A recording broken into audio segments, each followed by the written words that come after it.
नंदनवन police ठाण्याच्या हद्दीतील व्यंकटेश नगर येथे माय लेकीने केलेल्या दुहेरी आत्महत्या प्रकरणात आता धक्कादायक वळण आले आहे। 1 मे 2026 रोजी संगीता श्रीराम ढबाले आणि त्यांची मुलगी आकांक्षा लोकेश ब्रह्मे यांनी गळफास लावून आपले जीवन संपवले होते। या प्रकरणी पोलिसांनी कसून चौकशी केल्यानंतर आकांक्षाचा पती, सासू सासरे आणि नणंदोई यांच्या छळाला कंटाळूनच या दोघांनी टोकाचे पाऊल उचलल्याचं समोर आलंय। फिर्यादी विलास केशवराव पिसे यांनी दिलेल्या तक्रारीवरून लग्नानंतर आरोपींनी आकांक्षाला माहेरून पैसे आणण्यासाठी शारीरिक व मानसिक त्रास देणे सुरू केले होते। मुलगा झाला नाही आणि जन्माला आलेली मुलगी दगावल्याच्या कारणावरून तिला सतत टोमणे मारून मारहाण केली जात असे।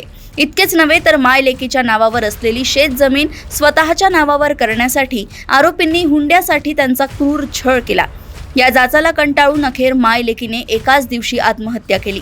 या तक्रारीवरून नंदनवन पोलिसांनी आरोपी लोकेश ब्रह्मे, सुधाकर ब्रह्मे, अनुसया ब्रह्मे, प्राची डफ आणि अमोल डफ यांच्या विरुद्ध भारतीय न्यायसंहिता आणि हुंडाबळी प्रतिबंधक कायद्यान्वये गुन्हा दाखल केला असून पुढील तपास पोलीस उपनिरीक्षक डी बोरकर करतायत। त्याच्यामध्ये जे मयत मुलगी आहे आकांक्षा, जे यातील आरोपी जो लोकेश ब्रह्मे याच्यासोबत सन 2024 मध्ये लग्न झालेलं होतं आणि लग्न झाल्यानंतर त्यांनी सतत पैशाची मागणी केलेली होती वडिलांना नाही, आईला।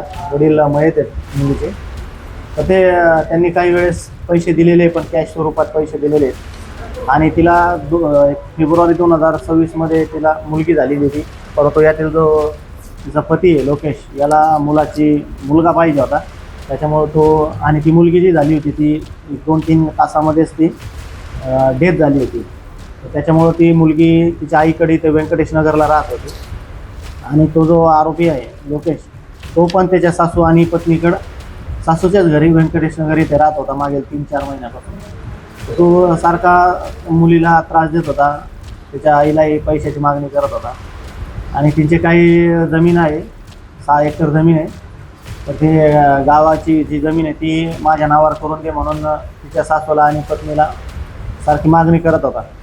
त्याच्या पैशाच्या आणि त्या इतर मागणीमुळं त्यांच्या टॉर्चर करण्याच्या याच्यामुळं ते सहन न झाल्यामुळं त्यांनी दोघांनी सुसाईड केलेली। याच्यामध्ये जे मयत आहे आकांक्षा, हिचा पती आहे लोकेश सुधाकर ब्रह्मे, तिचे सासू सासरे आहे आणि तिच्या पतीची तिच्या पतीची बहीण म्हणजे तिची नणंद प्राची अमोल डफ आणि तिच्या बहिणीचा नवरा अमोल डफ, अशा एकूण 5 जणांवर गुन्हा दाखल आणि पुढील तपास चालू आहे।